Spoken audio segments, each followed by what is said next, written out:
What's happening, everybody? Brandon coming to you from Riverblade Knife and Fly Shop. Today we're taking a quick look at the new Leatherman Free Series Edition K knives, multi-tool knives from Leatherman. Let's take a look.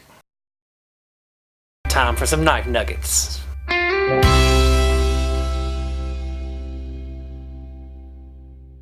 Alright, so we have here the new Leatherman K Series Edition knives.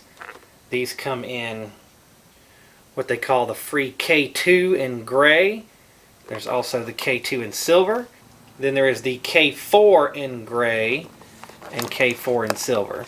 The biggest difference between the two here, in the silver model you get a partially serrated knife blade here. In the gray model it is a plain edge. You also get 4 tools in the back of the K4 with a pair of scissors included. In the back of the K2 series there are no scissors. There's only 3 tools there, so no scissors in the back of the K2. This is the lock mechanism here. You basically lift up on that lock mechanism. You can do it with either finger on either side. You lift up on it to unlock the knife. You can operate this fairly similar to something like an axis lock, where you can flick it in and out by lifting up on that lock mechanism.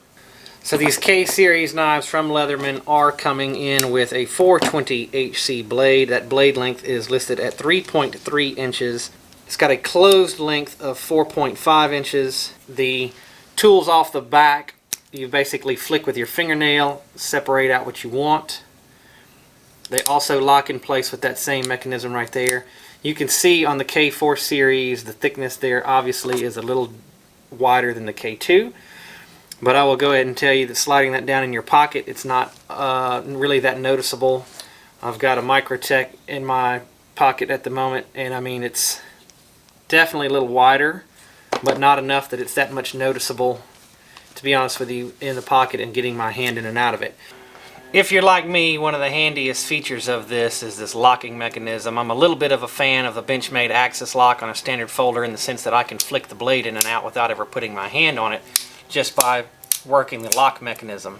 I can also do that on this particular knife. Now, I will say that I had to slightly loosen this tension pivot from out of the box. If you don't, it's just a little too stiff to flick in and out like that.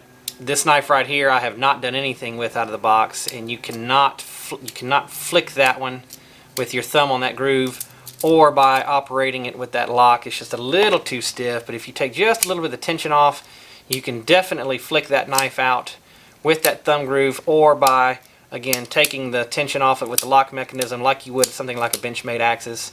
I will say, when you do that, there's just, I mean, there's not enough blade wiggle in there to really be that discernible when you do that.